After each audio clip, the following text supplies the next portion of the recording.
ذکر خدا پہ زور دے، ظلمت دل مٹائے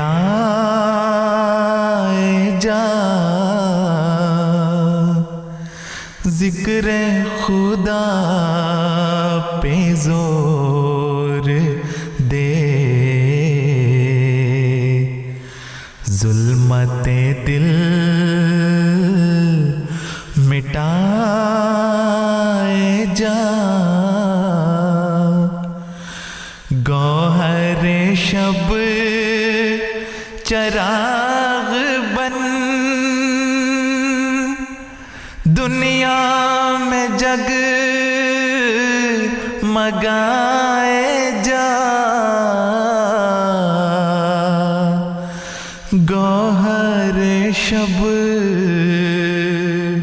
چراغ بن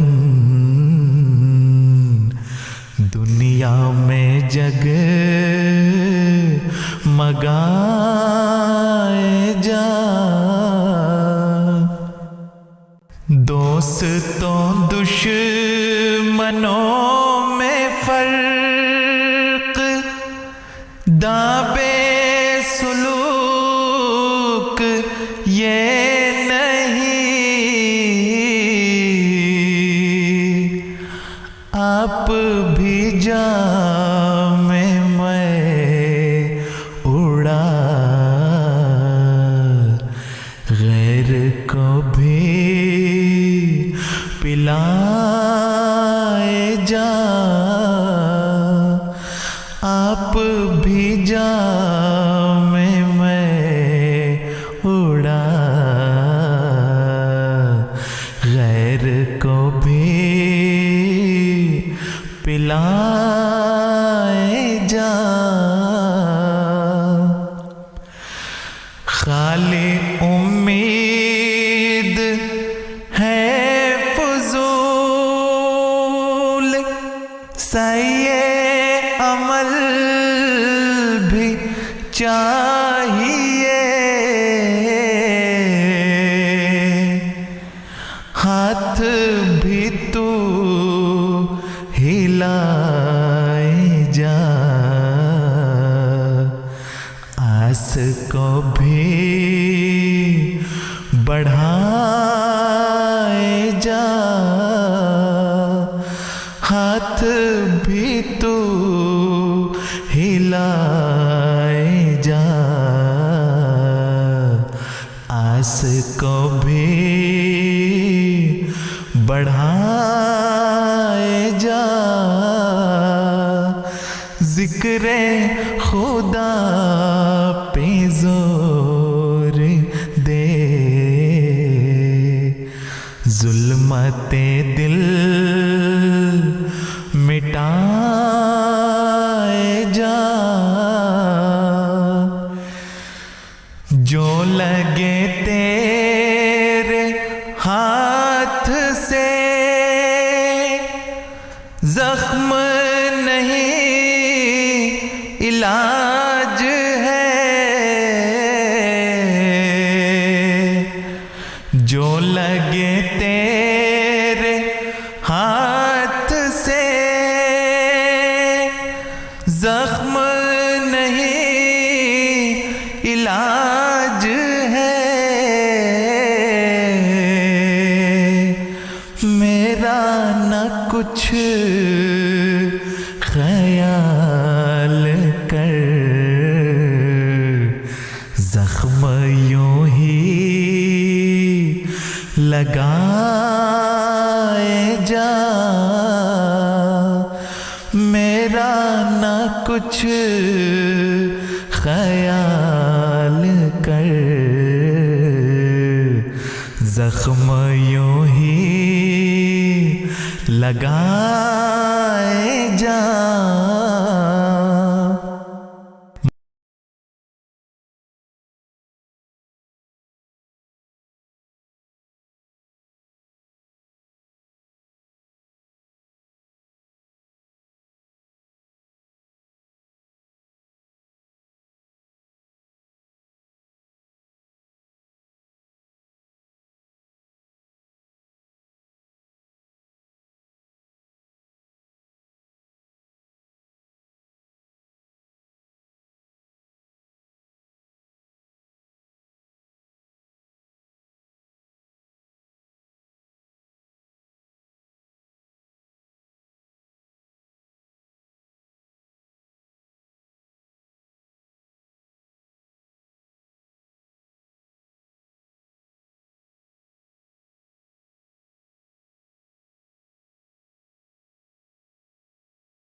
ذکر خدا پہ زور دے،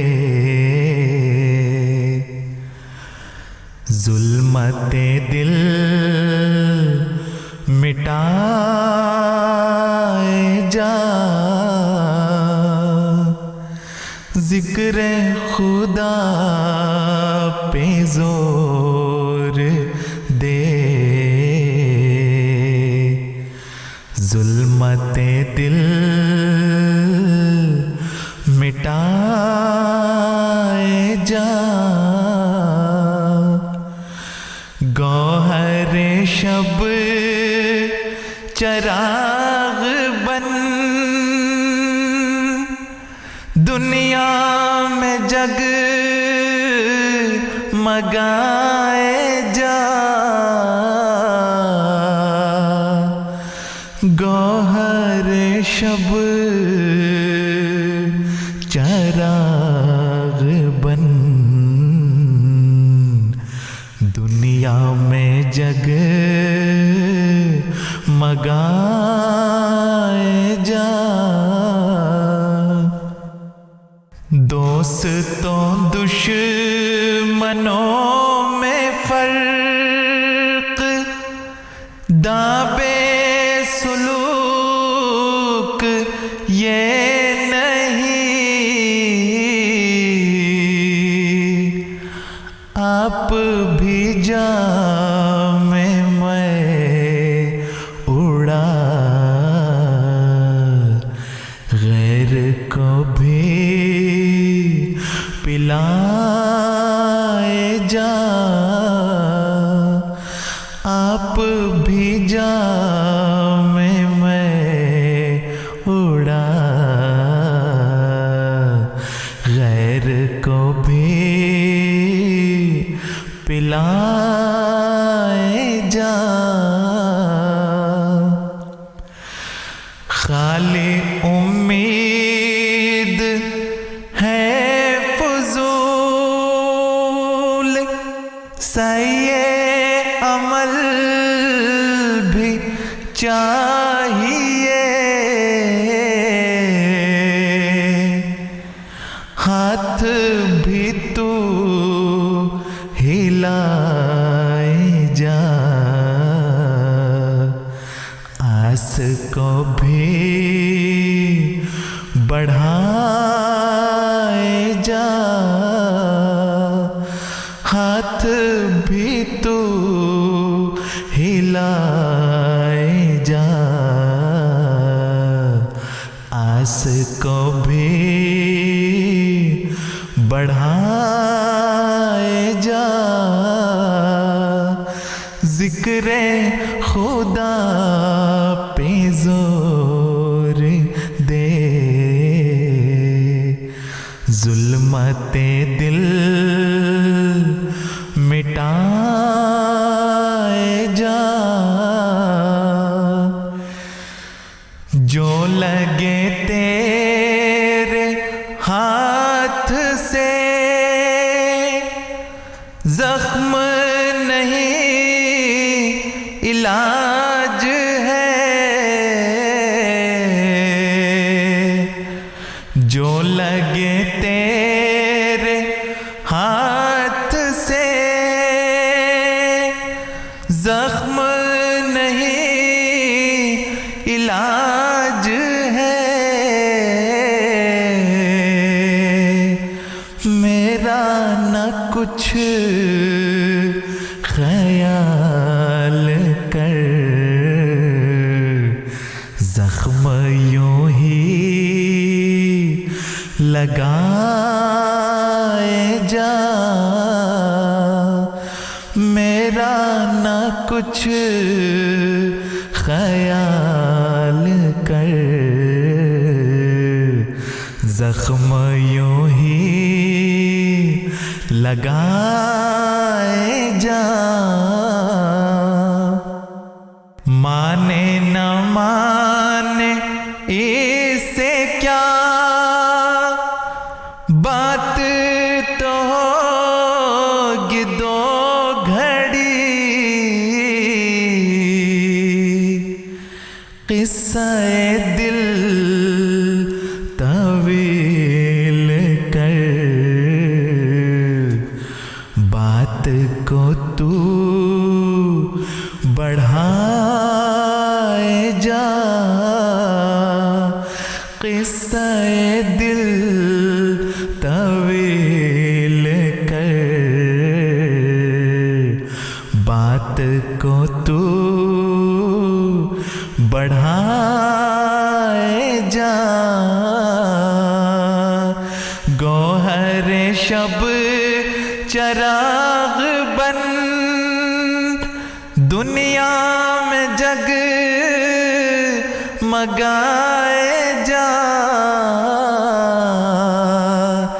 گوہر شب چراغ بن دنیا میں جگ مگائے جا ذکر خدا پہ زور دے ظلمت دل مٹائے جا کشور دل کو چھوڑ کر جائیں گے وہ بھلا کہاں کشور دل کو چھوڑ کر جائیں گے وہ بھلا کہاں آئیں گے وہ یہاں ضرور تو انہیں بس بلائے جا آئیں گے وہ یہاں ضرور تو انہیں بس بلائے جا منزل عشق ہے کٹھن راہ میں راہ زن بھی ہے منزل عشق ہے کٹھن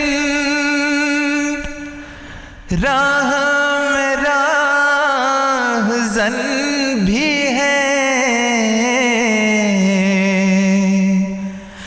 پیچھے نہ مڑ کے دیکھ تو آگے قدم بڑھائے جا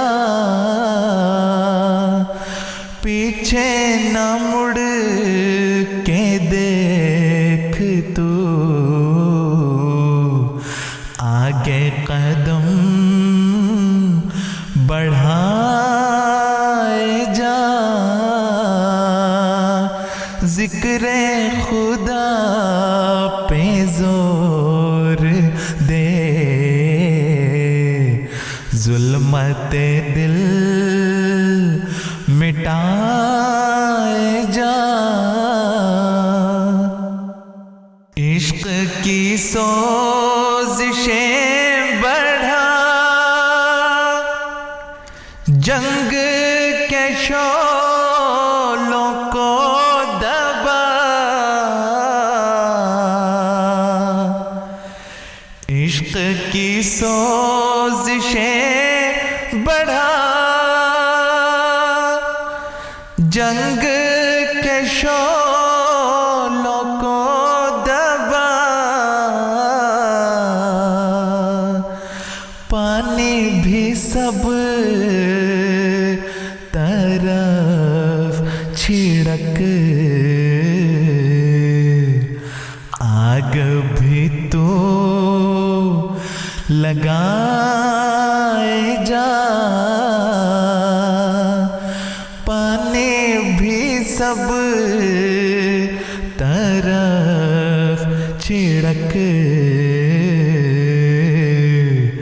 आग भी तो लगाए जा, जिक्र खुदा पे जोर दे, जुल्मते दिल मिटाए जा, जिक्र खुदा पे जोर दे, जुल्मते दिल मिटाए जा। गौहर शब चराग बन दुनिया में जग मगाए जा, गौहर शब चराग बन दुनिया में जग मगाए जा।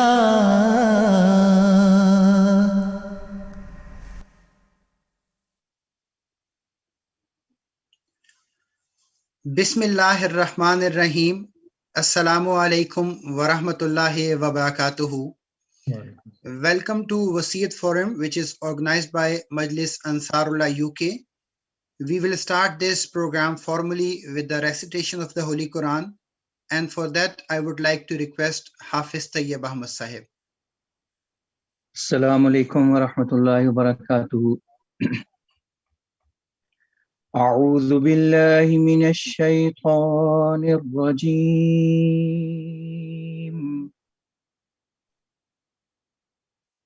Bismillahir rahmanir rahim.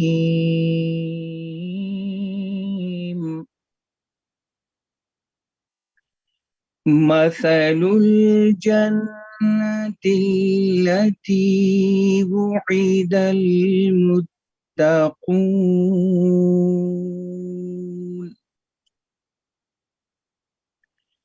fiha anharun min ma'in ghairi asin wa anharun min labanin lam yataghayyar ta'amuhu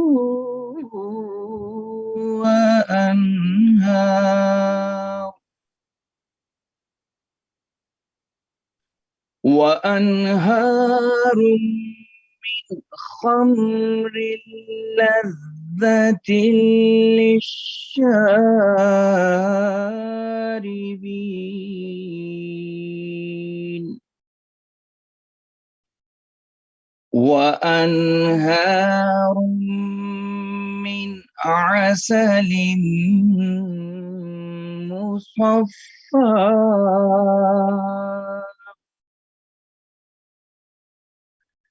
ولهم فيها من كل الثمرات ومغفرة من ربهم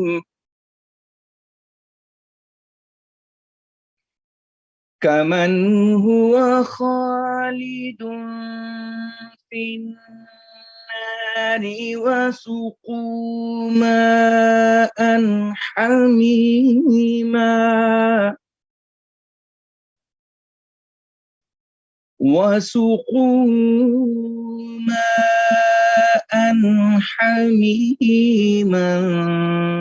فقطع أمعاءهم.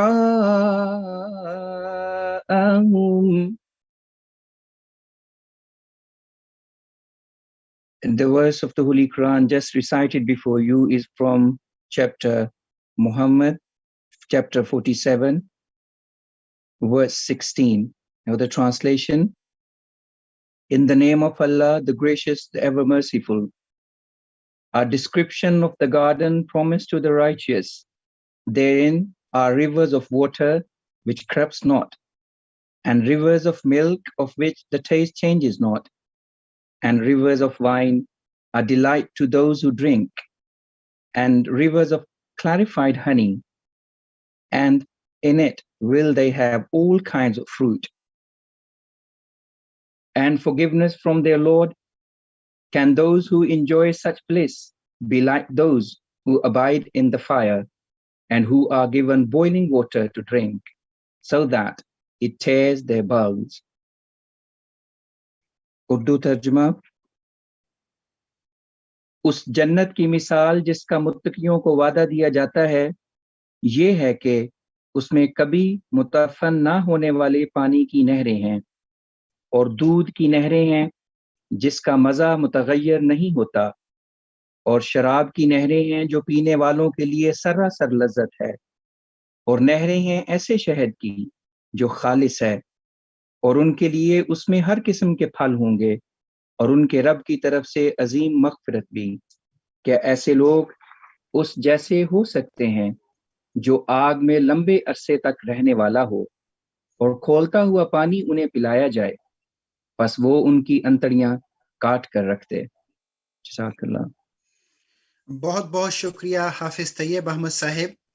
नाज़रीन किराम, अगर आप अभी इस प्रोग्राम में शामिल हुए हैं तो मैं आपकी खिदमत में अर्ज करता चलूं कि ये वसीयत फोरम है जो मजलिस अंसारुल्लाह बरतानिया के ज़ेरे तमाम आज जिसका एहतमाम किया जा रहा है। और इस प्रोग्राम का बुनियादी मकसद ये है, जहां एक तरफ निज़ाम वसीयत से आपको मुख्तसर तारुफ करवाया जाए, वहां आपके जहन में अगर किसी भी किस्म का कोई सवाल है निज़ाम वसीयत के बारे में, तो इस प्रोग्राम में आप जरूर कर सकते हैं। I have just mentioned this thing, that the basic purpose of this forum is that if you have any question related to Nizam-e Wasiyyat, this is the right place to ask your question.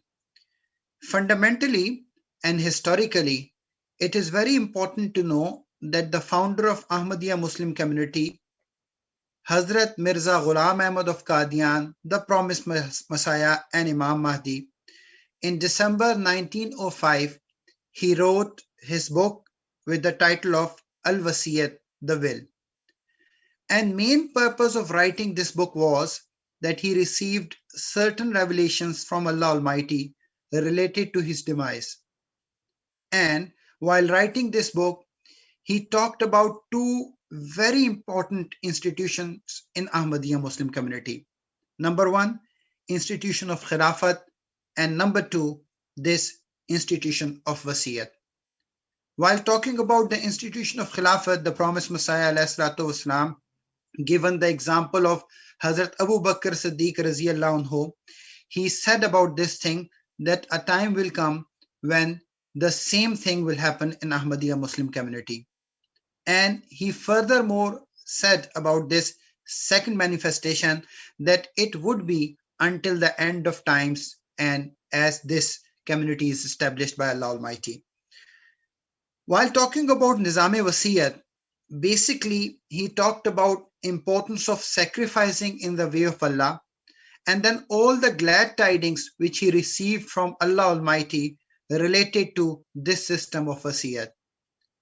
And he prayed a lot in this book, Risala al-Wasiyyat, for those people who are going to sacrifice and participate in this system.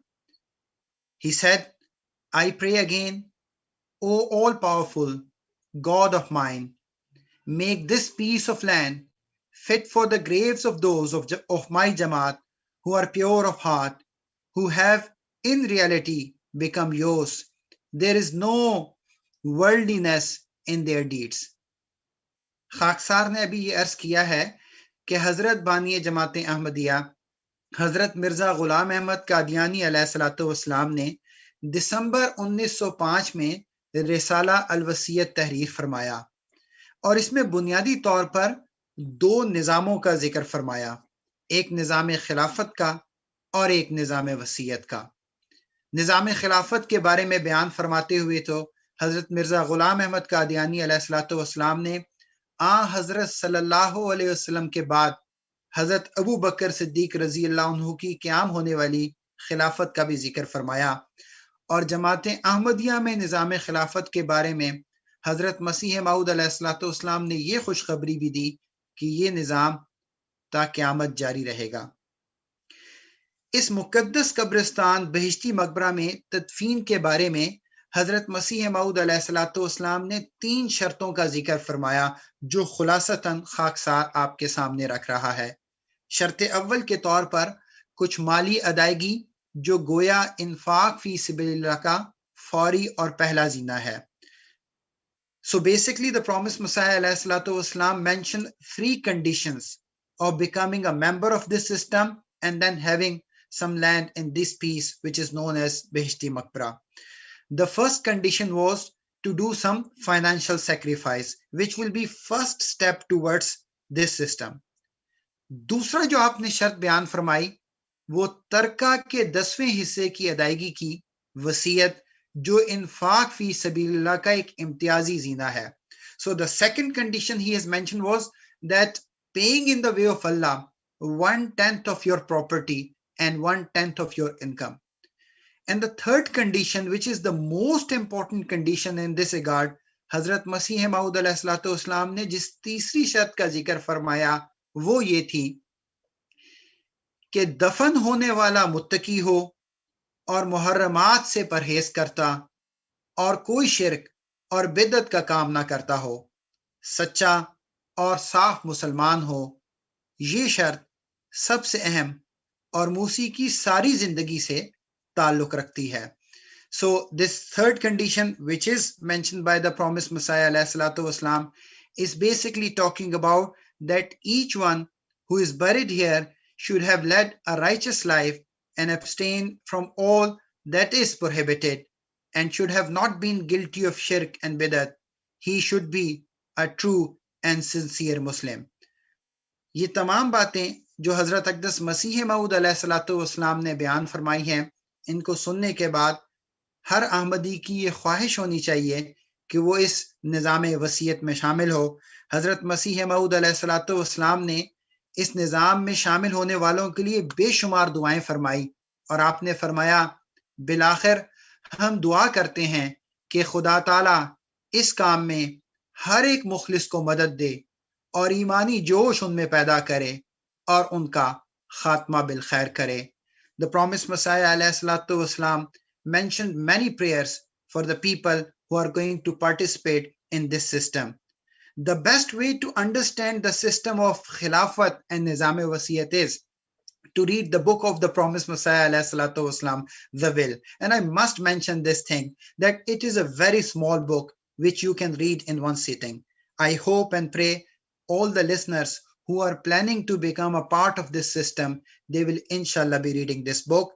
Before I end this brief introduction, it is very important to inform all the listeners that now we are going to play a very important clip from one of the meeting of Hazur Anwar ayyadahullah ta'ala bin Aziz, which answers a fundamental questions related to how and when and why to accept and become a part of this system, Nizam-e-Wasiyyat. I would like to request our technical team to play that clip for the viewers. السلام علیکم حضور۔ حضور، بعض احباب ایسے ہیں جن کو جب نظام وصیت میں شامل ہونے کے لیے کہا جاتا ہے تو وہ کہتے ہیں کہ ہم متقی نہیں ہیں، اس لیے ہم اس میں شامل نہیں ہو سکتے۔ تو پیارے آقا، اس سلسلے میں ہماری لائحہ عمل کیا ہونا چاہیے؟ بات یہ ہے کہ اس بارے میں میں نے جو شروع میں جب وصیت کی طرف خاص طور پہ توجہ دلائی تھی، اس وقت بھی میں نے اس بارے میں یہی کہا تھا کہ جو لوگ یہ کہتے ہیں ہم تو متقی نہیں، ہم نیک نہیں، ہم وصیت کس طرح کریں، ہم تو وصیت کی شرائط پہ پورا نہیں اترتے، تو اس وقت میں نے یہی بتایا تھا، اس وقت بھی، اور ہمیشہ یہ کہتا ہوں، کئی مجالس میں کہہ چکا ہوں۔ پہلے تو یہ بات ہے رسالہ الوصیت پڑھیں۔ جب ایک انسان رسالہ الوصیت پڑھتا ہے تو اس کو احساس ہوتا ہے کہ مجھے کس معیار کا احمدی ہونا چاہیے۔ پھر اس کے بعد جب وہ وصیت کرتا ہے تو اس کے بعد وہ کوشش کرتا ہے کہ میں اس معیار پہ پہنچوں۔ یہ کہہ دینا کہ میں اس معیار کا نہیں ہوں اس لیے وصیت نہیں کروں گا، تو پھر ساری عمر نہ وہ کوشش کرے گا، نہ وہ کبھی اچھا نیک اعلیٰ معیار حاصل کرنے کی کوشش کرے گا۔ تو یہ تو ایک ذریعہ ہے، یہی حضرت مسیح علیہ السلام نے فرمایا ہے कि तुम लोग वसीयत भी करोगे तो तुम लोगों की इस तरफ तवज्जो पैदा होगी। और वसीयत का हज़रत मसीह मौऊद इस्लाम ने खिलाफत के साथ एक ताल्लुक़ जोड़ा है। जब इंसान वसीयत करता है और उसके लिए फिर नेकियां इख्तियार करने की कोशिश करता है, नेकियां अपनाने की कोशिश करता है, नेकियां करने की कोशिश करता है, तो फिर उसका मयार, रूहानी मयार भी बढ़ता है और फिर उसका खिलाफत के साथ ताल्लुक़ और वफ़ा का ताल्लुक़ भी बढ़ता है और फिर वो एक सच्चा और पक्का अहमदी होता है। नहीं तो ये सादा एक अहद है कि मैं दीन को दुनिया पे मुकद्दम रखूँगा, मैं अपने आप को और अपनी औलाद को कुर्बान करने के लिए तैयार रहूँगा, वो अपने माल को, थोड़ा सा माल है उसको कुर्बान करने के लिए तैयार नहीं। जो हज़रत मसीह मौऊद इस्लाम ने तकवा का बढ़ाने का ज़रिया तरीका बताया है उसको अपनाने के लिए तैयार नहीं, तो फिर ये किस तरह वो अहद कर सकता है, खड़ा होकर अंसारुल्लाह का अहद दोहरा देता है, मैं ये कर दूँगा, मैं वो कर दूँगा। तो अंसारुल्लाह को ये बताना होगा कि तुम लोग अपने अहद पे पूरा उसी वक्त उतरोगे जब हर नेकी को करने की कोशिश करोगे। और नेकियों को करने के लिए एक बहुत बड़ा ज़रिया हज़रत मसीह मौऊद इस्लाम ने निज़ाम वसीयत को जारी करके फरमाया है, जिसमें रूहानी मयार को ऊंचा करना भी है और माली कुर्बानी भी है, और फिर इसके साथ खिलाफत के साथ वफ़ा का ताल्लुक़ भी है। तो जब आप इस तरह समझाएंगे तो उनको समझ आएगी। नहीं तो फिर इंसान तो ढीला ही रहता है, इंसान कहेगा मैं तो नेक नहीं, मैं तो मुत्तकी नहीं, मैं एक काम किस तरह कर सकता हूँ। भाई इसी काम के करने के लिए तो वसीयत का निज़ाम जारी हुआ है कि तुम इसको में शामिल हो जाओ, तो अल्लाह ताला तुम्हें नेकी और तकवा की तौफीक भी अता फरमाएगा। ठीक।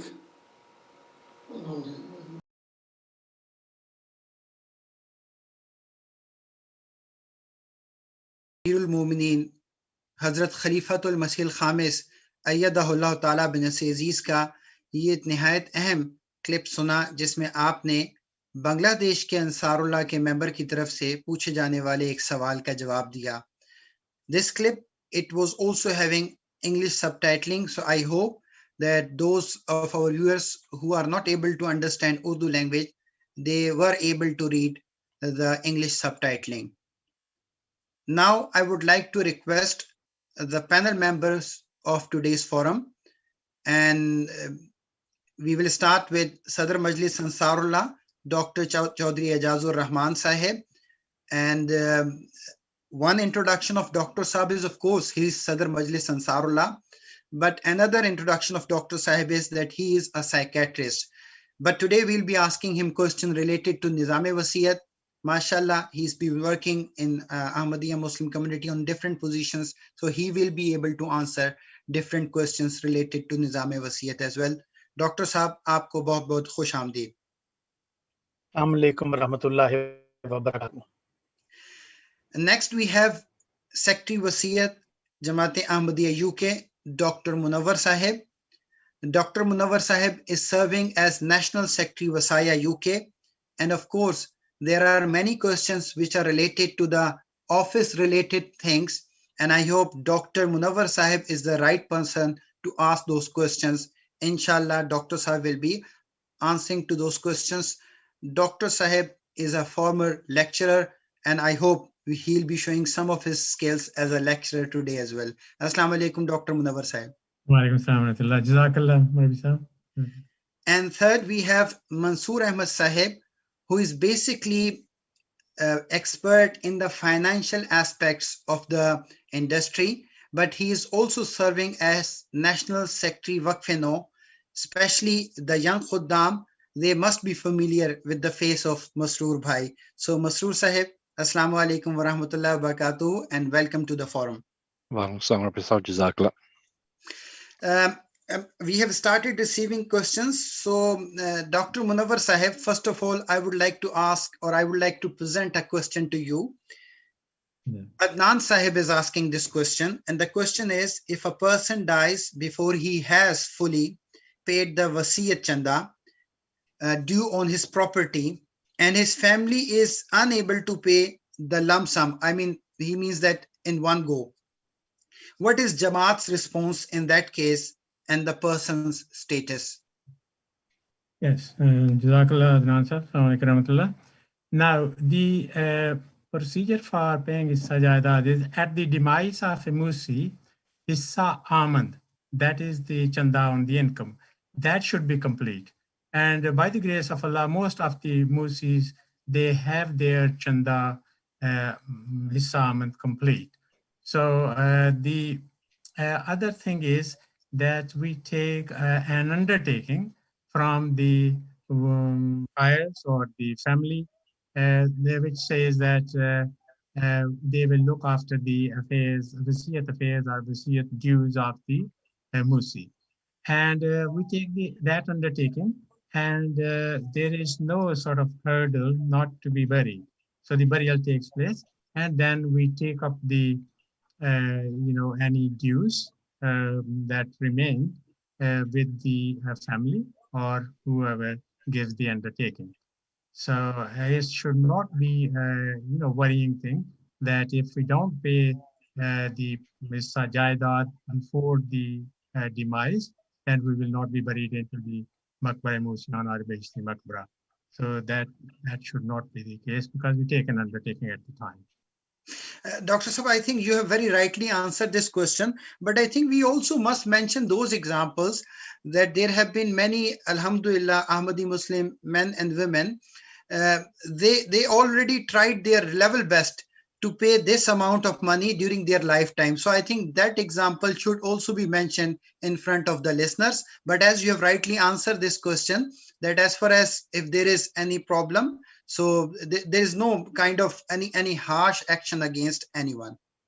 No, Mavisa may also mention, because by the grace of Allah, there are many musis who are paying, they are also paying by installments, or they have actually paid their sajaidat. And I have one example as that musi, by the grace of Allah, God has blessed him a lot. He has a number of houses. Every time he buys a house, at the same time, he says, this is my sajaidat. So he has already counted his sajaidat in the price of the house. So he pays, and that's it. The advantage of this is once it's paid, it doesn't matter where the value of the house goes, that remains throughout the life the same price. So alhamdulillah, many people have paid. Alhamdulillah. Jazakallah. Jazakallah. Dr. Ijazur Rahman Sahab, as we are talking about the property, so there is a question which is related to having property. And the question is it necessary to have property in order to be accepted in Nizam-e Wasiyyat? No, Murabbi Sahab, you don't need to have any particular property be accepted into Nizam-e Wasiyyat. What you need to have is, you need to, when you do Wasiyyat, you give your details of what your current income is, and if you have any property or not. And you give an undertaking that if you make a property in the future, and that is left when you die as part of your tarka, 10% of that would go to the Jamaat. Jazakallah, Dr. Sahib. Masroor Sahib, some financial and technical thing. So I would like to have your opinion on this. I mean, because there are two kinds of people who must be listening this program. There will be certain people who are familiar with the system of Wasiyyat, what is 1/10% and what is the property ratio. But I mean, somebody who knows nothing about Nizam-e Wasiyyat. So keep the example of that person in your mind, and then I would like to have your answer on this question. What is the rate of Wasiyyat payments on income and Wasiyyat payment on property, please? Masroor Sahib. Okay. So for those that haven't, or those that don't really fully understand the concept and the Nizam of Wasiyyat, it's really, really important, as Murabi Sawi, you mentioned, as was mentioned, you have to read the book, you have to read all of Wasiyyat. And the three factors that were mentioned, the third factor is the most important. It's about understanding, about bettering yourself and about bettering your family as well. It's about making you the best that you can be.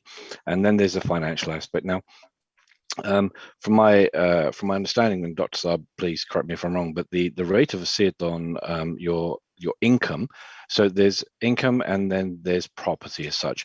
The rate of Wasiyyat on income is 10%, and it can be as a maximum. I think there's a maximum that you're allowed to pay as well, but there's a rate of the rate of Wasiyyat is 10%, and then on what you leave behind in your will, that ranges from 10 to 30%. I understand. Or I believe it ranges from 10 to 30%, but it's 10% that people primarily talk about, and that's what you're paying on. Now, within that, On the rate of your income, there's also a slight difference for that income that you receive on property, so property rental income.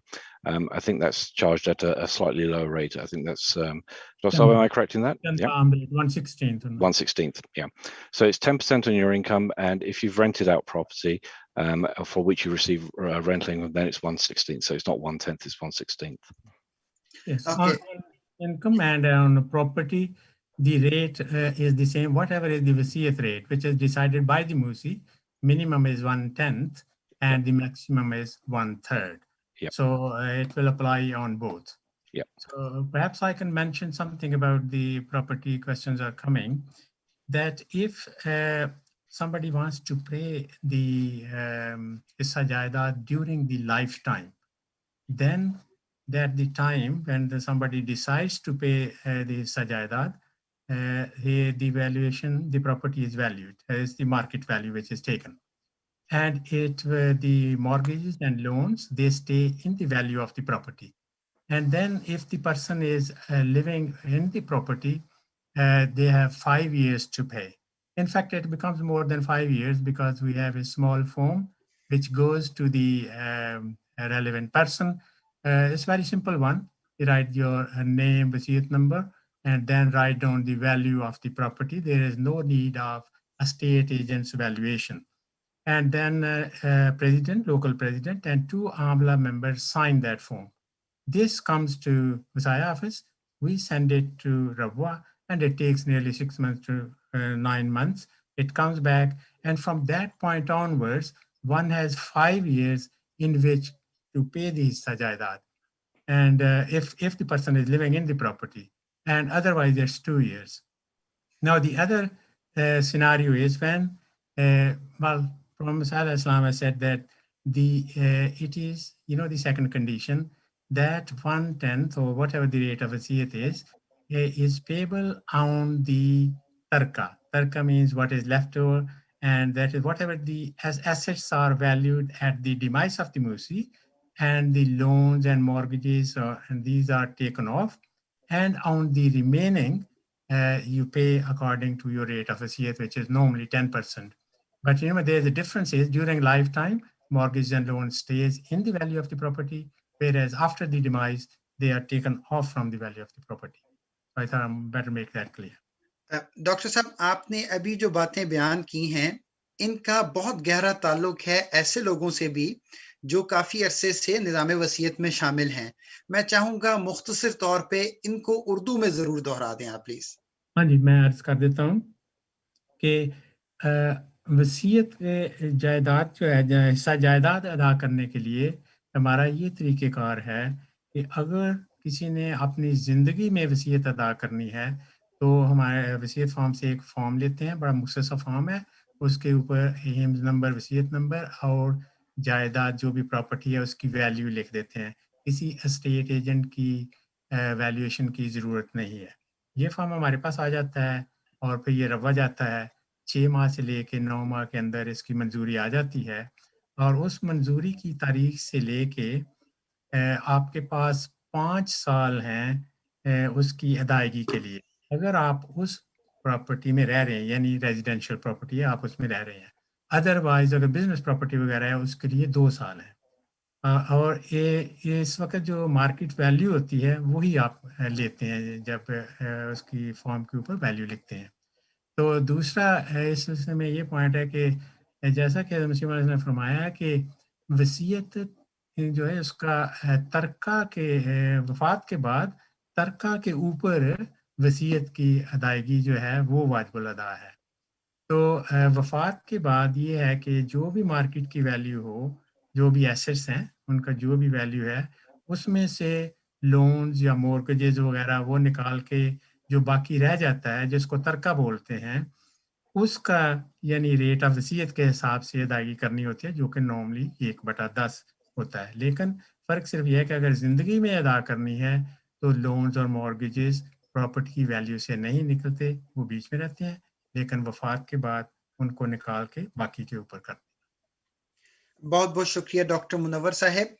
Dear viewers, I would like to also inform you that we have circulated a survey which is somehow related to this program, this forum which we are doing.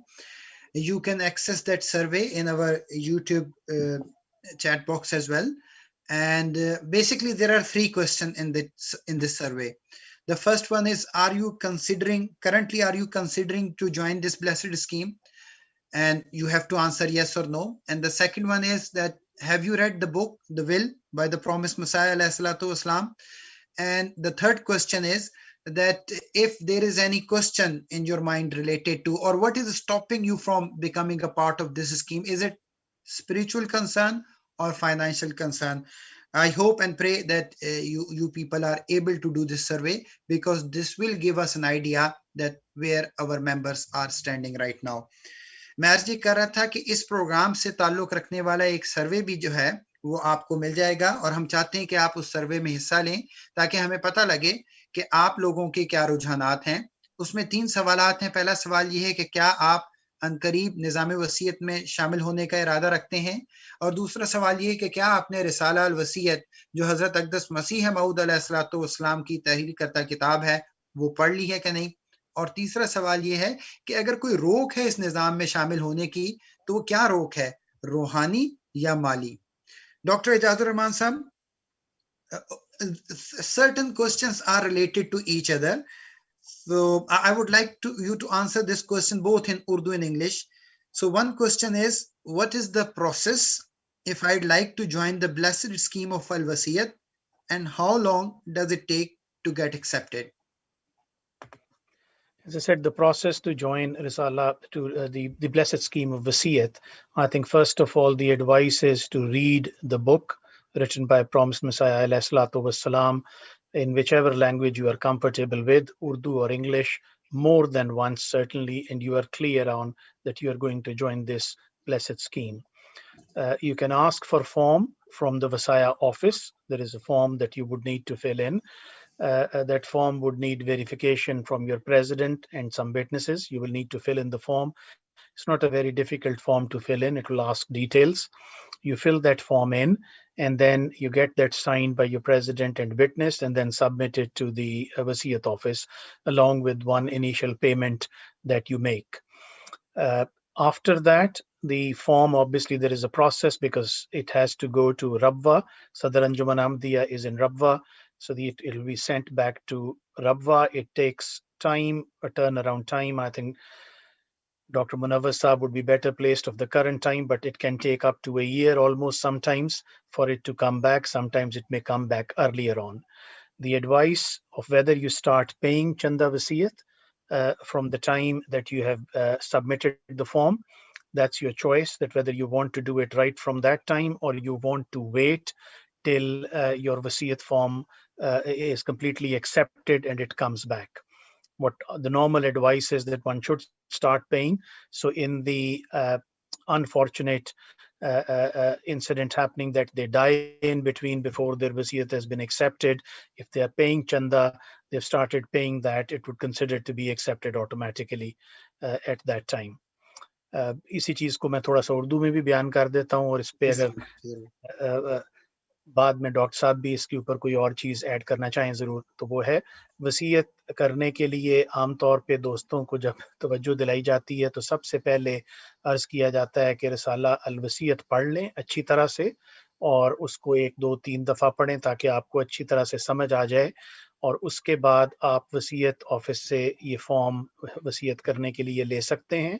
वो form fill करके अपने हलके के सदर से sign करा लें, उसके ऊपर 2 गवाहों की ज़रूरत भी होगी, वो साइन करा लें, और उसको जो इनिशियल पेमेंट है उसके साथ आप जमा करा दें।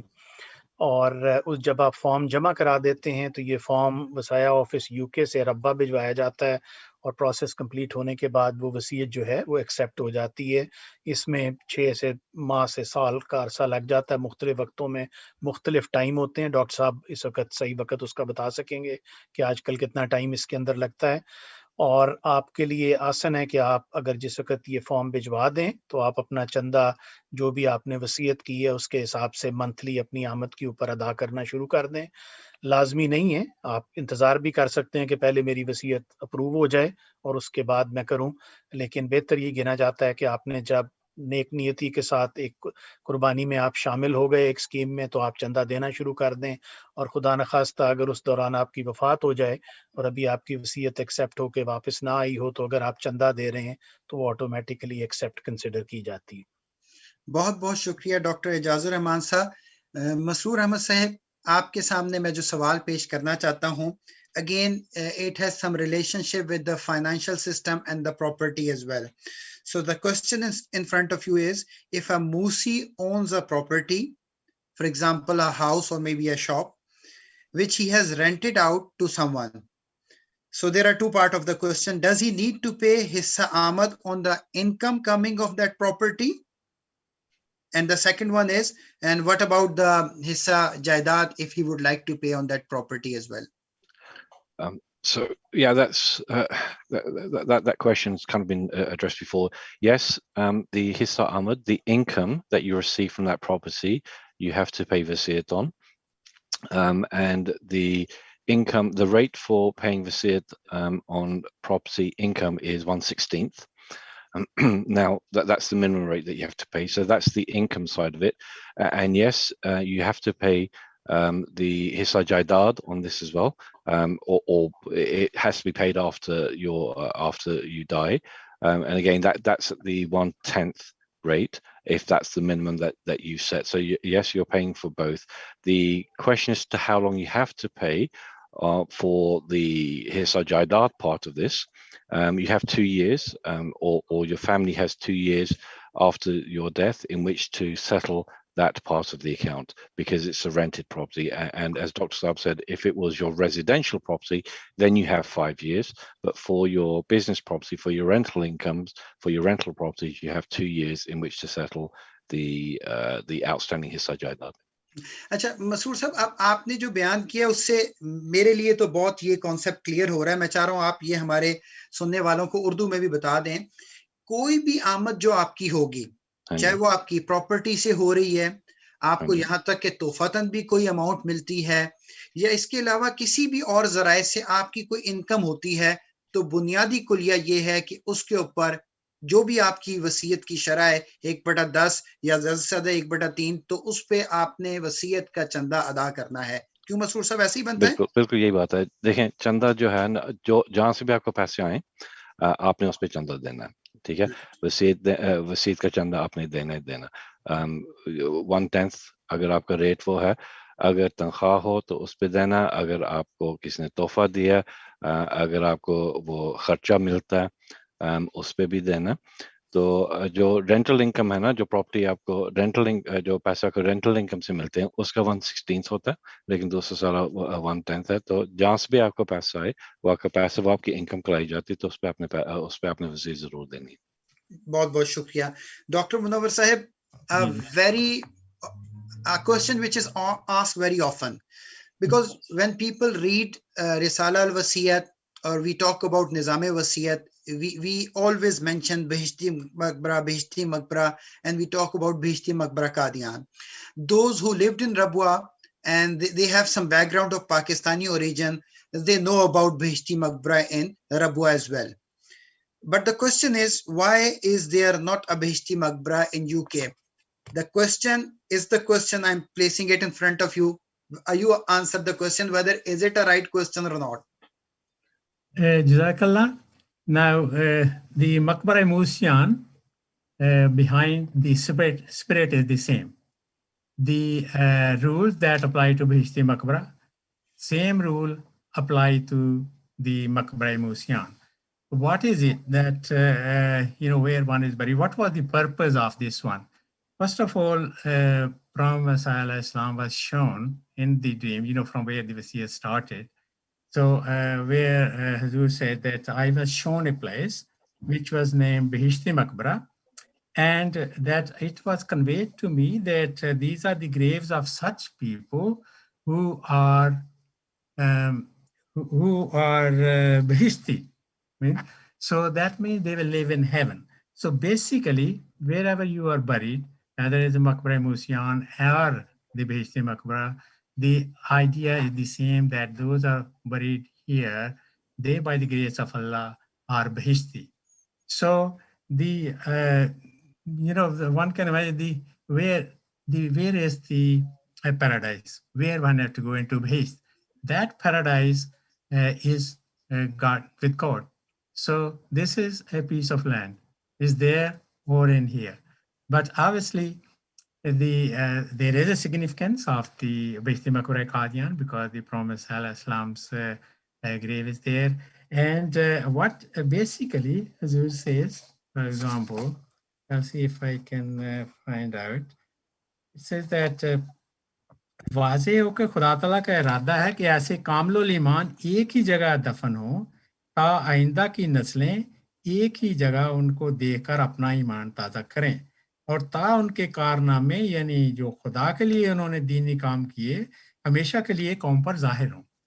So the purpose of these burying together was that when the visitors come to visit these graves, and then they will fresh their faith, or they will say, oh, these are people who have made these such sacrifices. So it will encourage them to improve their righteousness and advance in taqwa. So that is basically, but the rules are the same, and paradise is the same with the God. So it is the place, just a piece of land you can, but obviously it has its significance. It's the same spirit is here as is in Pishti Maqbara, the Prophet Islam. Same prayers are applied to this Maqbara Museum as the prayers are applied to this one. It is when you become Musi, it is the prayers of the Prophet Islam. I see a number of prayers Prophet Islam has done on those who are buried in the Pishti Maqbara. Jazakallah. I also cover a couple of points which were earlier on mentioned by the Sadr Sahab, about becoming a Musi. So one point was Sadr Sahab mentioned that there's an initial sum that has to place. This is known as Shart-e Awal, or the first condition. And I better mention that this is not a huge amount. Most of the people here pays £5, £10, or according to one's capacity. Some pay 300, even 1,200, even one paid 900 something. So normally you will expect 5 or 10 pounds once in a lifetime. And secondly, there is £5 fixed amount for the publication of the Wasiyyat and the 2 Jamaat generals. So this is the first condition which is fulfilled. And again, the other point I want to make clear, that on the Wasiyyat form, there is an option that do you want your Wasiyyat to be started from the date of writing or not from the date of approval. Now, the difference between them is if you say from the date of writing, you are technically considered as Musi. If, God forbid, something happens, then it is normally becomes easier to get permission from Hazur-e Aqdas, Sayyidullah Talib Nasir Aziz, to have a permission to be buried in a Maqbara Museum or a Bahishti Maqbara. So otherwise, it sometimes causes problem. But as Sadr Sahab has said, also one can start paying the chanda. Normally, it goes into Ahmad, Chandayam. Even if it goes there, then when the Wasiyyat comes in, we transfer all the Chandayam into Issa Ahmad. So your account as such as a Musi is complete with the Issa Ahmad. So, and the third thing I wanted to clarify is about the time of approval. So it used to be like, as I mentioned, 6 months to 1 year, but due to the number of applications they received, they said it nowadays takes more than 2 years. After nearly 6 months, we get the acknowledgement, and then they normally write, don't ask for 1.5 years. We will reply you after 1.5 years. So that means the minimum nowadays 2 years. It's due to the Mashir, by Allah's grace, there are so many people who are joining the system, and that's why they said this. It takes that much time. And perhaps one thing more, I think these are the all points. और नाज़रीन, doctor Munawwar साहब ने जो आखिरी बात बताई है, मेरे वो भाई या मेरी वो बहनें जो अभी तक निज़ाम वसीयत में शामिल नहीं हुए हैं, उनके लिए सोचने की बात है कि एक नेकी का काम है, एक ऐसा काम है जिसकी तरफ वक्त के नबी ने बुलाया है, तो देर नहीं होनी चाहिए और इस बात का इंतजार भी नहीं करना चाहिए क्योंकि कई दफा अप्रूवल में भी वक्त लग जाता है. The last thing which is mentioned by Dr. Munawar Sahib, that the process takes some time. So it is highly recommended. This is the call of the prophet of the time. So we have to act upon it as soon as possible. YouTube पे जो हमारी live chat है उसमें मैं बहुत सारे नाम देख रहा हूँ जो अपने सवालात भी भेज रहे हैं और इस फोरम को पसंद भी कर रहे हैं. खास तौर पे रफीक साले नासिर साहब ये कहते हैं, I must say निज़ाम वसीयत is gateway to heaven and great source of self-reformation, an excellent platform to serve humanity, and there is no doubt in it. All these things are directly or indirectly, they are mentioned in the will written by the promised Messiah alayhi salatu wassalam. Masroor sahib, एक सवाल है जो नवीद जफर साहब पूछ रहे हैं. I'll read it out for you. I hope you'll be able to answer this question. If the deceased Musi had a property on the mortgage and there is outstanding mortgage loan left, how will you calculate the payment of हिस्सा जायदाद? मेरे ख्याल में सवाल वाजे है कि एक मूसी है जिसने मॉर्गेज पे एक घर लिया हुआ है, प्रॉपर्टी ली हुई है, मॉर्गेज मुकम्मल अदा नहीं हुआ, मूसी की वफात हो गई है, तो वसीयत की हिस्सा जायदाद की कैलकुलेशन कैसे होगी? So if the Musi has passed away, then the outstanding mortgage is taken off. As Dr. Munawar mentioned earlier on, it's taken off the value of the property, so that then you're paying your hissa jaydad on what's left. Okay, so if there is an outstanding mortgage, an outstanding loan, then you don't pay your hissa jaydad on that. That's taken off. Only if you're alive and you want to pay your property off early. If you're alive and you have a mortgage and you want to pay your hissa jaydad off early, then the mortgage isn't counted. Then you're paying on the entire value of the property. But if you die and you still have an outstanding mortgage, that is taken off before you calculate your hissa jaydad. Jazakallah Masroor Sahib. Dr. Ijazur Rahman Sahib, there is also a very relevant question which is related to when somebody is trying to become a part of this nizam. And the question is that, is it permissible to make wasiyat while one is under debt? किसी भी किस्म का अगर आपके ऊपर कर्जा हो तो क्या इस सूरत हाल में आप निजाम वसीयत में शामिल हो सकते हैं? As I said, there are no restrictions on when you make a wasiyat. So if you talk of debt, I think majority of people who own homes here in the UK would have a mortgage debt, and that is considered as a debt as well. We have spoken about, loans and taking out mortgages, and then how it will be dealt with during a Musi's lifetime or afterwards.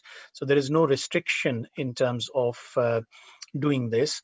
What I would like to mention, I think, Rabi Saab, is most people do focus on the financial aspect of wasiyat, and their questions relate to in terms of that what would happen like this and this. I understand that absolutely. In this materialistic world, we need to look at what would happen after us, what would happen during our lifetime. But I think wasiyat is a commitment to God Almighty. It is a sacrifice that one is making on the call of Messiah of the time. Yes, it does involve a financial commitment, but that is something which Allah the Almighty says in the Holy Quran.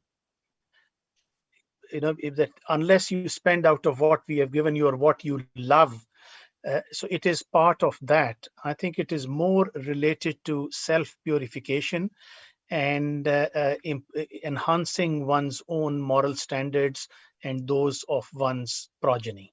So I think if we look at it with that spirit, and then whatever we feel is our income, whichever source that is coming from, I need to pay chanda on that. Like I pay chanda aam, I pay chanda wasiyat on that. So I think things become much more simpler rather than if we start looking at as if I'm going to deceive the taxman. That's how I need to look at this. £10 has come from there. This is how I can save payment.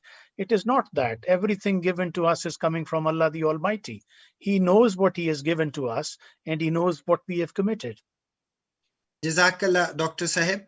And I must inform viewers, I can read many comments from different people. It seems like this forum is a kind of mind reading forum of the people who are listening this program. I remember few minutes before starting this program, Dr. Munawar Sahib, because he's the 60 Wasaya of UK Jamaat, we were talking about Form C.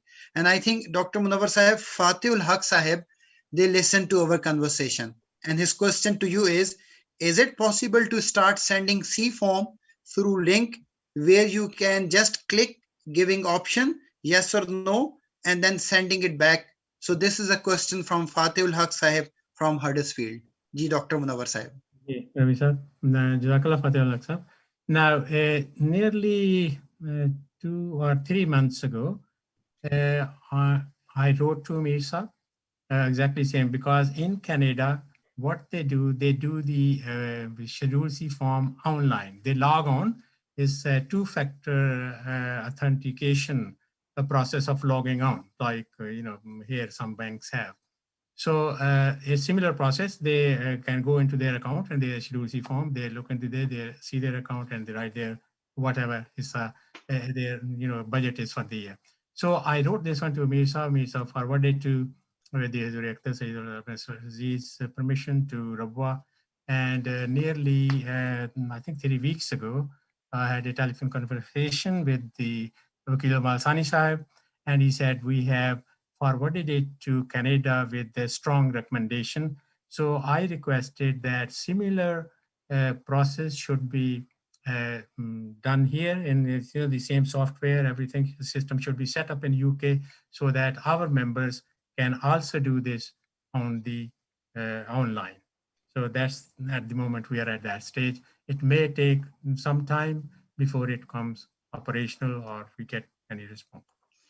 फातिहुल हक साहब, आपके लिए खुशखबरी ये है कि हमारे secretary वसाया साहब आपकी रिक्वेस्ट पे काम कर रहे हैं. इंशाल्लाह अनकरीब ये जो सी फॉर्म है जो गालिबन हर साल दिया जाता है ताकि वो उस साल के जो आमद है उसका अंदाजा लगे, इंशाल्लाह जल्द ये ऑनलाइन अवेलेबल होगा. डॉक्टर मुनव्वर साहब, आपकी बात का खुलासा मैंने दुरुस्त बयान किया है?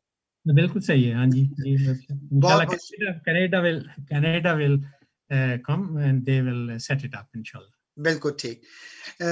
मसरूर अहमद साहब, आपके सामने मैं ये सवाल रखना चाहता हूँ. एक साहब हैं, उन्होंने एक प्रॉपर्टी ली और उस पे हिस्सा जायदाद अदा कर दिया.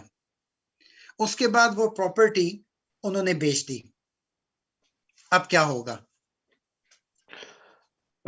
So if they've already paid their hissa jaydad on that property, then there's nothing further to pay. Okay, so as Dr. Saab mentioned earlier on, if you purchase a property, a rental property, or you purchase whatever type of property, and you've paid your hissa jaydad, so you've had it assessed and you've paid your hissa jaydad during your lifetime, and then you sell it, that's it. It's been paid off. There's nothing further to pay on that. If the property price moves after you've already paid your hissa jaydad, it's of no consequence. It has no effect. If you've paid it off in full, then you've paid it off in full, and that the money that you have coming through, it's your money now. You don't have to pay anything further on it. Okay, Jazakallah. Masroor Sahab, I would like to add another question on the same question. This question is from Abbas Khan Sahib, and this is again related to the property. So once property has been valued, yeah, the Musi starts to buy, Musi start to pay hissa jaydad. But in between that time, he's not able to complete his payment. Unfortunately, that person has died. So what will be the procedure after that? I think this is related to the same question. If somebody is unable to pay his hissa jaydad, so what will be the responsibility of the people who are his close ones? So now we're getting very, very technical, but and if I say something wrong, Dr. Saab, please, Dr. Saab, please jump in. But if you own a property and you've had it assessed and you're trying to pay your hissa jaydad off early and you pass away, there's an amount that's outstanding. Now the property's already been assessed, and then the children or the people who've taken on the pledge to make good on the promise that you've made, it's then up to them to pay off the balance of that balance of that. So if as Dr. Saab mentioned, you have 5 years in which to pay your property after your demise. You have 5 years in which to complete the Hissa Jaidad on that after your demise. So if there's half left, then they've only got to raise half the money and pay that off in the next 5 years as well. But if the property's already been assessed and you're paying it off and you pass away, then half the work is already done. Dr. Saab, would you like to add anything? Yes, I think after the demise, normally if there are still loans on the property, then you take into consideration that these has to be now taken off. So two way one can do, then we have a period which was given and what portion has been paid. And then you can revalue the property and whatever portion has been paid is taken off as such, and say from the remaining on a similar basis you take off the loans, mortgages, and what is tarka. You have to consider tarka at the demise, and then you pay the sajadat on that one. ठीक है, जज़ाकल्लाह। Doctor इजाजुर Rahman साहब, जिस पहलू की तरफ आपने पहले तवज्जो दिलाई थी, और मेरे ख्याल में मैं भी अपने नाज़रीन से भी ये दरख्वास्त करना चाहूँगा, the spiritual side, the moral side of Nizam-e Wasiyyat is very important. And if you have any concern regarding that, I think you must watch this program again, and especially that clip in which Hazur Anwar Ayyadahullah Ta'ala bin Aziz answered the similar question. That has to be viewed again and again, because that answer everything related to this. But Dr. Ijazur Rahman Sahab, some people, they consider everybody is sinful, I think, there is no doubt in it. But some people keeping this idea in their mind, and this is more highlighted in their mind, they say that, okay, we cannot join this nizam because we are sinful person. What will be your advice to them, and especially those who are the member of Ansarullah? As I said, I think, as you've rightly said, Hazur Sayyidullah Ta'ala bin Aziz has addressed this question so many times over the years, ever since he attained this, became Khalifa Khamis. And he has mentioned repeatedly that if you think that you are sinful, if you think that you have not attained the moral standard which is mentioned in Risala al-Wasiyyat, the most important thing, taking the right step, is joining the blessed scheme of Wasiyyat. That would allow you, with the grace and mercy of Allah the Almighty, to attain that level which is required. And he said that what one must do is, in that case, pray and join this scheme, and obviously Allah Ta'ala tawfiq dega. So my advice to people is the same. Hazur Sayyidullah Ta'ala bin Aziz has said repeatedly that I think read Risala al-Wasiyyat, and the more you read it, I think I will even go on to the extent of stating that every time I have read it, it comes to my mind, it doesn't seem optional to me. Such strong words. Doctor साहब, आप बिल्कुल दुरुस्त बात आपने भी जिस तरह की कि देखिए, ये तो कुर्बानी की तरफ वक्त के इमाम ने बुलाया है, देर नहीं करनी चाहिए, लब्बैक कह के उस तरफ चल पड़ना चाहिए। और वही मुझे वाकया याद आ जाता है कि हम सभी गुनाहगार हैं, अल्लाह ताला सत्तारी फरमाए और बख्शिश फरमाए। वो जो शख्स था जिसने 99 कत्ल किए थे, लेकिन उसमें तड़प पैदा हुई कि मैं नेकी के रास्ते की तरफ चलूं, किसी ऐसे के पास चला गया जो सही रहनुमाई करने वाला नहीं था। जब उससे रहनुमाई मांगी तो उसने कहा, नहीं, तुम्हारा तो कुछ नहीं हो सकता, तो उसने सेंचुरी मुकम्मल कर ली। लेकिन जब किसी ने सही रहनुमाई की तो वो सीधे रास्ते की तरफ चल पड़ा, नेकी के शहर की तरफ चल पड़ा। ठीक है, मौत आ गई, लेकिन अल्लाह ताला ने भी कमाल शफकत के साथ उसको हीले बहाने से अल्लाह ताला जन्नत की तरफ ले गया। मसरूर साहब, आपके लिए क्वेश्चन है। जीशान अहमद साहब थोड़े से परेशान हैं, वो आपसे रहनुमाई चाहते हैं।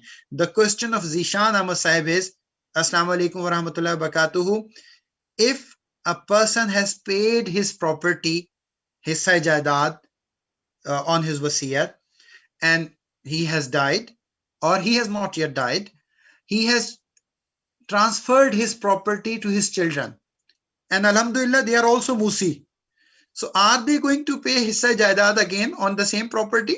Yes, they should do. So your inheritance that you, even in your lifetime or through an inheritance, your Wasiyyat is your own Wasiyyat. Okay, so if you own the property and you've paid it off, then you have nothing left to pay either in your lifetime or once you pass away, your children have nothing left to pay on your behalf. But if your children are Musiyan, and I'll come back to this point here as well on the children, but if your children are Musiyan and they receive a share of your property, then that becomes part of their that becomes part of their assets, and then either during their lifetime or on their death, they are liable to pay Hissa Jaidad on that portion of their inheritance that they receive from their parents. So yes, it's their Wasiyyat, and they have the good fortune of being able to partake in that as well and pay Hissa Jaidad on that as well as the father and or the mother who actually purchased the property and they've already paid it off. But yes, Masroor साहब जो आपने बयान किया वो खुलासतन ये है कि अगर वालिद की जायदाद है और वो भी निज़ाम वसीयत में शामिल है और उसने उसका हिस्सा जायदाद अदा कर दिया है, वो अपनी जिंदगी में खुद अपने बच्चों को जायदाद की तकसीम कर देता है, वो जायदाद बच्चों के पास चली आती है और वो भी अल्हम्दुलिल्लाह निज़ाम वसीयत में शामिल हैं, तो वो भी उस पे हिस्सा जायदाद अदा करेंगे। डॉक्टर मुनव्वर साहब, हमारे भाई हैं वसीम अहमद साहब, बहुत परेशान हैं, उनकी परेशानी आपने दूर करनी है।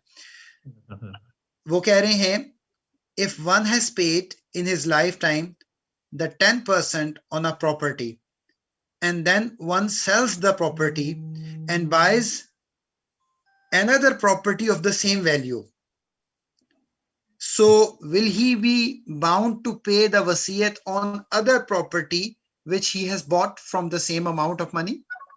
Yes, no, but the rule is, if you have paid your Sajadat on a property and then you buy another one whose value is less than or equal to the value you have, or you buy with the money you have raised from the property, then nothing to pay. But if you buy an expensive one and then you have added some more funds into it, then the Sajadat will be only payable on the extra fund that you put in the purchase of the property. So this is the general rule as such. And the last question, about the property inheritance, if when the father dies and the property goes to the son and so on, in Nizam now, Hazur Hazrat Khalifatul Masih Sani Radhiyallahu Ta'ala says that in nearly 7 generations, the house or the property comes to the Jamaat. But it doesn't mean that they don't get. Where God says, if you give £1 in my place, I give you 70 times more. So they get many, many more houses. So there's nothing to worry. It is Sajadat is payable whoever gets inheritance. I think, Dr. Sahib, you have very rightly mentioned another book which is written by Hazrat Musleh Maud Raziyallahu Anhu, and the title of that book is Nizam-e-No. I think after reading Risala al-Wasiyyat, this is again a very important book to read, and alhamdulillah it has been translated into English language as well. And this will give you the in-depth idea of the sacrifice in the way of Allah Almighty and the blessings, and how this will also benefit the system of Khilafat, system of preaching the true message of Islam to the corners of the earth. Jazakumullah. मैं फिर अर्ज कर देता हूँ, एक तो हमारा सर्वे है जो मुझे उम्मीद है आप यहाँ हमारे लाइव चैट में देख सकते होंगे, उसको जरूर भरें ताकि हमको पता चले कि आप निज़ाम वसीयत में शामिल होना चाहते हैं, आपने रिसाला अल वसीयत पढ़ लिया है कि नहीं, और अगर कोई आपको प्रॉब्लम है, चाहे वो स्पिरिचुअल प्रॉब्लम आप समझ रहे हैं या फाइनेंशियल प्रॉब्लम, तो उसके बारे में भी हमें बताएं, हम कोशिश करेंगे कि इस सिलसिले में आपकी मदद कर सकें। मसरूर साहब, another question to you, and the reason again because it has something to do with the financial thing, so that is why I'm asking you this question. Now the question is that if somebody is building a property somewhere else, say Pakistan, India, Africa, anywhere else, and because the value of money is different in different countries, let's talk about some money. Let's talk about if he's building a property in 50,000 pounds in Africa. But before sending that money to Africa, he has paid the Wasiyyat on that amount of money. Let's talk about 5,000 pounds, 10% of that. So after building a property in Africa, will he be still eligible to pay hissa jaidad on that property? If you've paid wherever the property is, and to be honest, I mean, we can move this into various currencies and all that sort of stuff. Look, there's a concept here. The concept of, and this is only really when you're paying it off early, okay? When you're prepaying your hissa jaidad. The concept behind the will as such is that what you leave behind is what you've promised to pay to the Jamaat, 1/10 or whatever it is. Okay, that's the basics of what we're trying to achieve here, or that's the basics of the rule. So if you've bought a property and Hazrat, this is very kindly given permission for people to pay off their wasiyyat for whatever reasons, to pay off their hissa jaidad early.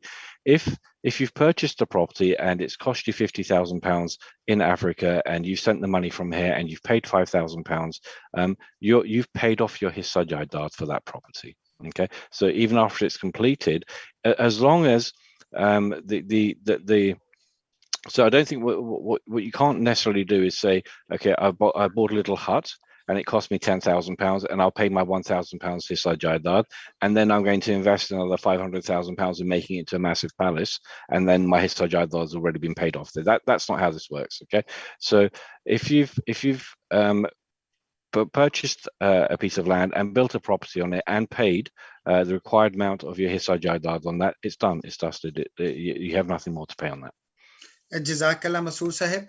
Dr. Ijazur Rehman Sahib, again, let's move to the spiritual aspect of Nizam-e Wasiyyat. Sometimes some people, they have nothing, and I'm talking about the property wise, the financial income wise, but they would still like to become a part of this Nizam. So what are the obligations on a Musi to do after becoming a Musi? Dr. Ijazur Rehman Sahib. Jazakallah Rabbi Sahib. I think the most important bit is that one would join this blessed scheme to enhance one's spiritual standards and try to spend their life the way Allah the Almighty has asked you to spend it. So the first thing is to try to make sure that you're offering your prayers, you're doing the obligatory things which are necessary, and then doing the nawafil and spending in the way of Allah, both in terms of your money and also in terms of your time. So I think anybody who becomes a Musi should try to become muttaqi in true sense of the word. It is aspiring to do that. It is continuous effort. It is striving to achieve that. And becoming a Musi, while you are at the same time spending in the way of Allah, money is something which all of us want to keep hold on to. And in this mortal world, people like the materialistic things a lot. So it is doing that financial sacrifice that will cleanse you and allow you to continue to enhance your moral and spiritual standards. Obeying Khalifatul Masih, listening to all the Friday sermons and trying to follow what he says, I don't think there's anything best apart from this. बहुत बहुत शुक्रिया doctor साहब. इसी मौके से फ़ायदा उठाते हुए मैं रिसाला अल-वसीयत में से हज़रत मसीह मऊद अलैहिस्सलाम ने जो बात बयान फरमाई और उसका खुलासा आपने बयान कर दिया है. हुजूर ने फरमाया ज़रूरी होगा कि ऐसा वसीयत करने वाला जहां तक उसके लिए मुमकिन है पाबंदे अहकामे इस्लाम हो और तकवा और तहारत के अमूर में कोशिश करने वाला हो और मुसलमान खुदा को एक जानने वाला और उसके रसूल पर सच्चा ईमान लाने वाला हो और नीज हकूक़ इबाद गसब करने वाला ना हो. हमारे नाजरीन को, हमारे उन भाइयों और बहनों को जो अब तक निज़ाम-ए वसीयत में शामिल नहीं हुए, उनको ये सोचना चाहिए. मैं तो जब भी ये इबारत पढ़ता हूँ बहुत मजा आता है. लगता है हजरत मसीह मऊद अलैहिस्सलाम हम कमजोरों को बड़ी अच्छी तरह जानते थे. आपने फरमाया कोशिश करनी चाहिए और बाकी फिर अल्लाह ताला पे छोड़ देना चाहिए. अल्लाह ताला हम सबको इसकी तौफीक दे.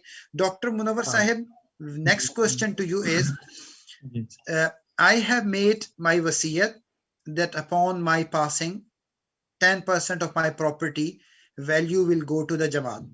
However, I am concerned about being a burden upon my wife and children in this instance. What advice can you give here?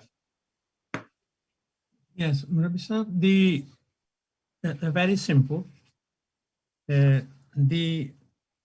Who provides us anything to us, any property, any money, anything, it all comes from God. And this property that was given by God, no one can earn by his own muscles. Like it is God's graciousness, his mercy. He is the one who will provide the sources to pay the sajaidat. Or, you know, the best thing is to get into the Nizam-e-Wasiyyat early. Earlier you get, the more blessings that start coming from the God. You know, maybe you're married, you have children, and then when the children grow up, maybe you are still alive, then God gives them a big offices, big employments, hundreds of, salaries over 100,000 and so on, and big businesses. And your property, this property will be nothing for them to pay. So it is, God has to arrange this. It's not one's own, strength that I will be responsible. See, so many accidents happen. One goes on, never comes back home. So you have to rely on God. One has to make an intention. God, I'm doing Wasiyyat for you. This is my intention that after my demise, 10% of my leftover will go to the Jamaat. Now, it is the God who will provide the means and resources to the family to pay off that. So it is entirely up to this. So you have to leave to the God. And obviously, it's up to the God. Rasab, can I add a few words? Please, Doctor. All I would want to say is, if I were to die, I'm going to leave 10% of my assets to the Jamaat. In all honesty, I'm leaving 90% for those behind. So I forget that I am only talking of 10% which I am giving to the Jamaat. And when I go from this world, what am I taking forward? The only thing I'm taking forward is that 10% that I'm giving. And when any person who passes away, however wealthy they may be, or whatever small amount they leave behind, we should always remember we have no control over what will happen to that money or that asset that we have left. All of us in our lifetimes have seen people who have got huge amounts of money which they have left behind, and their progeny has wasted that money in all different kinds of things. You have no control over. So all you are saying is, I've got 100%. I'm leaving 90% to my progeny and only taking with me 10% forward in the way of Allah. Jazakallah, Dr. Sahab, I think very well said. And I think our listeners, they need to focus on this aspect. I think in every program, whatever programs up till now we have done under the umbrella of Ansarullah, I have to admit one thing. There are so many comments, there are so many questions, and we are not going to cover them. And we simply can't cover them. So thank you very much to all of your questions. What we have tried to do is that generally we try to cover all the aspects of Nizam-e-Wasiyyat. The thing to remember is we should not be delaying in this matter. Rather, we should be setting an example for our children as well. As early as possible, we should join Nizam-e-Wasiyyat. Point number 2 to remember is that focus should be given to the spiritual aspect of Nizam-e-Wasiyyat. And inshallah, Allah Almighty will look after our financial aspects in this world and also related and also in the hereafter. Everything will be looked after by Allah Almighty. As I think this is the ilham of the promised Messiah alayhi salatu wassalam. Je tu mera ho rave, subject tera ho. If you become mine, Allah Almighty is saying to the promised Messiah alayhi salatu wassalam, the whole world will become yours. Masroor Sahib, I don't know how long I can continue, but I don't think so I can cover too many questions. But one question to you is, okay, somebody has done wasiyat, Now he is ready to pay his hissa jaidaad.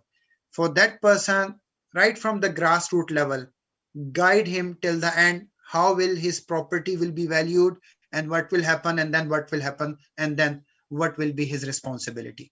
Okay. So firstly, he doesn't have to pay his hissa jaidaad in his lifetime. Okay. The original concept wasn't to pay it off in your lifetime. That's just something that is there that for someone's ease, for someone's peace of mind, should they wish to do so.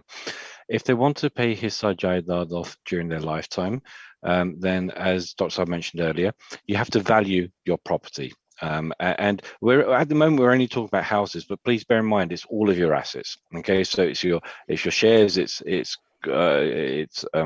your jewelry, everything forms your assets. But if you want to pay hissa jaidaad on your property, for example, then what you have to do is get it valued, get it assessed. And as Dr. Saab said, I think the current rules are that you put a value in the house, and you have the Sadr and 2 Amla members sign off on the value of the house, so they're local. They understand the value of property around there. They should be, it's within the Jamaat, they're the people best placed to work out whether or not the value as you've assessed it is correct. But bear in mind, you know, your Wasiyyat is with your God, is with Khuda. So there's no hiding place here. Okay, and Dr. Ijaz, Sadr Saab mentioned this. There's no hiding place. Okay, if that's the intention, then think again about Wasiyyat. But you put the value down, and then you put you send that off to Dr. Saab, and Dr. Saab will send it off to Pakistan, and it will come back over time. And you can start making payments on your hissa jaidaad as and when you wish. Okay, you don't have to wait. You can make the payments as and when you wish. If you don't want to wait for the few months for it to come back formally assessed, then still pay what you want to pay. There's no harm in paying that off. And then whatever the balance is left when it's all been assessed and approved, then you pay that off, and then you'll receive that certificate that says you've paid off that hissa jaidaad for that property. May I also clarify at this point that, you know, as I mentioned earlier on, that the period for payment is 5 years if you're living in the property. In fact, you get more than 5 years because the form goes and takes 6 to 9 months to come back. And if you're not living in the property, it is about 2 years. So it is in fact 2 years. Now, the other thing I want to mention is regarding the jewelry. Many of our sisters, their main property is jewelry. In order to pay hissa jaidaad on the jewelry, by the grace of Allah, many of our Musiyas, they are paying this, and they, you know, they quite happily pay this.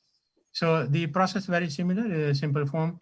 You take that form, but you need to have your jewelry assessed by a jeweler in modern, and you know, here they are very happy to do that free of charge because this is also their advertisement and for the shop. So that assessment by the jeweler, whatever it is written on the form, and again 3 local Amla member signs, and these to come to our Wasaya office. We send to Rawah. After the approval, you used to have normally 2 years in which to pay for the, in the case of jewelry. But it takes, as I said, another 6 months to 9 months for the approval. So that's the procedure for paying hissa jaidaad on the jewelry. Dr. Saab, let me present another question to you. This is from Momin Amir Sahib. How can a person join this Mubarak system when he have no source of income but only getting £50 as pocket money? I think this is a very relevant question, and especially the answer to this question will benefit our young generation, our young Lajna, and also young Khuddam. Yes, I start from the young ones. So first of minimum age for doing a Wasiyyat is 15 years. So however, if you do at the age of 15, then Rabba will send you for the confirmation, write you a letter at the age of 18, that do you wish to continue or not. Now, when you're normally student, and similarly all the other students, then they can write, when they fill the Wasiyyat form, on the second page at the top, it says your source of income. Normally the students will write pocket money, whatever they get, maybe £50 or whatever as their pocket money. But the others, for example, excuse me, those who are, for example, housewife, they get their source of income as a pocket money from the husband. So we normally expect that they should write about £150 for the month, because the minimum sacrifice for them is £15 per month. So I think that should be the minimum level one should write for the Wasiyyat, because if you write too low, below 150, say very small amount, and you don't have any other assets or, like house or the other property, and then sometime we have seen that the letter comes back that it is not appropriate to put the burden of Wasiyyat on this person because the financial position already is very weak. So, but as I said, students can pay whatever they like. There is no restriction on that one. And so normally we expect that for the year, hissa amount for the Musiyas as housewives, no income, is £180 for the year, £15 per month. Similarly, for those who are employed, who have no source of income, the minimum standard of sacrifice is £180 for the year.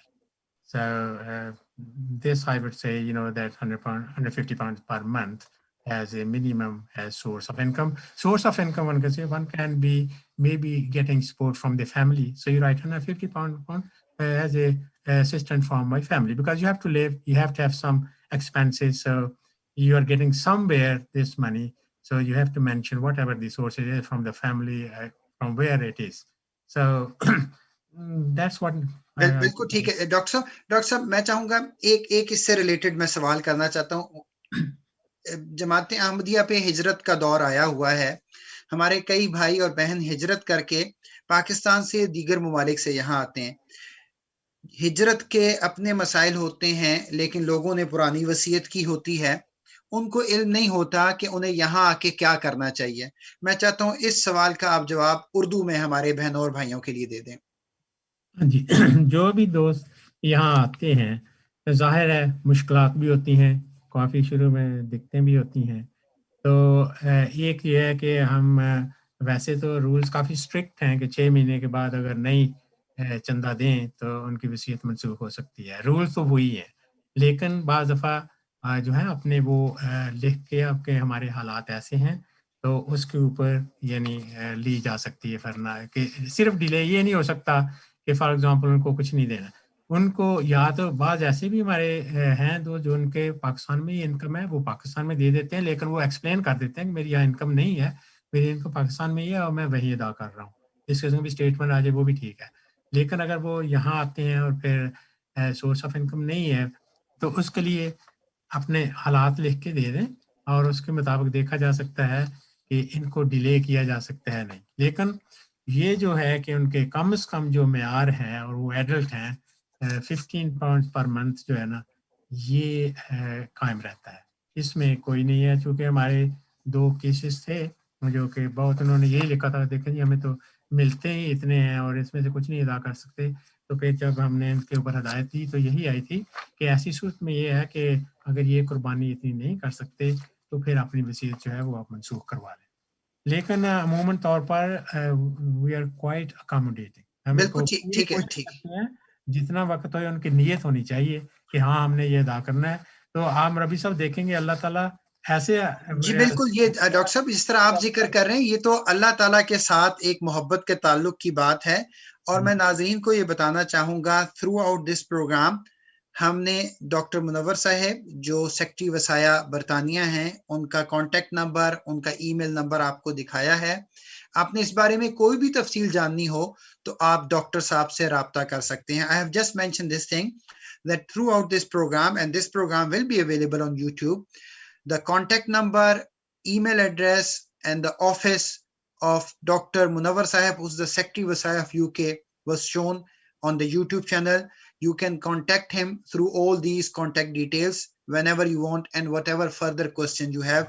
And Dr. Ijazur Rahman Sahib, Sadr Majlis Ansarullah UK, I am admitting again, Nayyar Mahmood साहब, बिलाल अहमद साहब, नूर अहमद साहब, सईद रफीक साहब, मोहम्मद सलीम साहब. नाम पढ़ने लगता हूँ, नाम ऊपर चला जाता है, मैं सबके नाम नहीं पढ़ सकता. मैं तमाम पैनल मेंबरान का तहे दिल से मशकूर और ममनून हूँ. जैसे भी मुख्तसर वक्त में हमने कोशिश की कि हमारे बहनों और भाइयों के हम सवालात के जवाबात दिए. मैं ये भी देख रहा हूँ कि कई जो हमारे एक भाई ने सवाल किया वो कई भाइयों ने सवाल किया हुआ है, तो एक जवाब में कई भाइयों और बहनों के सवाल का भी जवाब आ गया है। इंशाल्लाह इस तरह के फोरम आइंदा भी जारी रखेंगे और कोशिश करेंगे कि आपके मजीद सवालात के भी जवाबात दें। I have just mentioned this thing that I am thankful to the all panel members and all the viewers and all those who have been sending their messages. Thank you very much indeed. We are unable to cover all the questions, but we admitted this of our defeat very happily. And I'm thankful to all of you. And now I would like to request Dr. Ijazur Rehman Sahib, Sadr Majlis Ansarullah UK, to say some concluding words and then close this program formally. أشهد أن لا إله إلا الله وحده لا شريك له وأشهد أن محمدا عبده ورسوله أما بعد فأعوذ بالله من الشيطان الرجيم بسم الله الرحمن الرحيم. Respected Murabbi Saab, Jazakallah for hosting this excellent program. I'm very grateful to Munawar Saab and Masroor Saab, who have joined as a panelist and helped our members understand the blessed scheme of Wasiyyat and answered some of the questions. As I've said in the program as well, people should listen to that clip by Hazur Aqda Sayyidahullah Ta'ala bin Aziz, which summarizes the importance and the way to join this blessed scheme. I'm also grateful to Fahim Anwar Saab and his team, who have kindly arranged this program once again for our members, and I hope that such programs will continue to happen to encourage our members to join this blessed scheme. I would just like to read a paragraph from Risala al-Wasiyyat in the words of Promised Messiah alayhi salatu wassalam, and then we will end the program. It's a very, very powerful paragraph. I'll read it in English. Hazrat Masih Maud alayhi salatu wassalam says, "Finally, let it be remembered that the days of calamities are close at hand, and a severe earthquake that will turn the earth upside down is imminent. Hence, before the divine chastisement strikes, those who prove that they are not of this world and have renounced it, and who further demonstrate how well they carried out my command, they alone are the true believers in the sight of God, and their names shall be listed in his book as of those who are first and foremost. And truly and sincerely do I say that the time is near when a hypocrite who out of his love for this world has evaded this commandment will at the time of chastisement let out an anguished cry and say, would that I had given all that I possessed, all my movable and immovable possessions in the way of God, and escaped this chastisement. Remember, after witnessing this punishment, faith will be of no avail, and alms and charity will be in vain. Look, I warn you of an imminent divine chastisement. Hasten to stock up on your spiritual provisions that will serve you. As for me, I have no intention of taking possession of your wealth. Rather, you shall give your wealth to the Anjuman for the propagation of the faith and shall be rewarded with a life in heaven." And then he says, there are many who for the love of the world shall evade my command, but shall soon be overtaken and taken away from this world. Then at the last hour they shall exclaim, Haza ma wa'ada ar-Rahmanu wa sadaqal mursalun. I think it's very, very powerful words. May Allah enable all our brothers to join this blessed scheme. Please remember all those who made this program in your prayers. We will end with a silent prayer. I would be grateful if you would join me in a silent prayer, after which this program will formally end. Let's pray.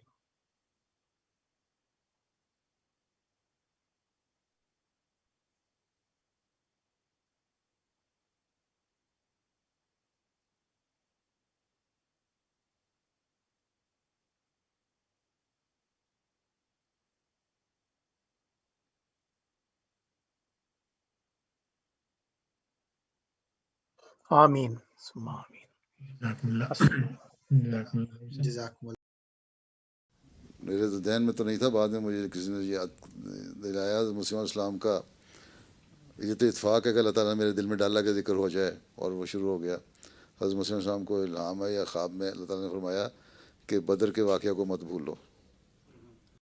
ہوا ہے اہل محبت کو امتحان دل پیش، ہوا ہے مشت بھر افراد کو جہاں دل پیش ہے. اہل درد کو پھر تیر اور کمان در پیش، خوشا نصیب کے ہے میرے کارواں در پیش.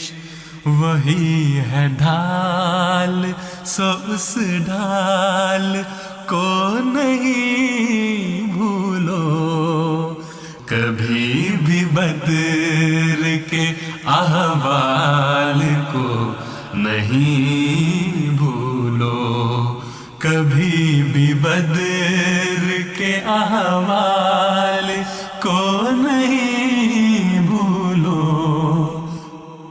پھر آج مد مقابل ہے اہل جاؤ حشم، اٹھائے ہے وہی کبر و غرور کا پرچم.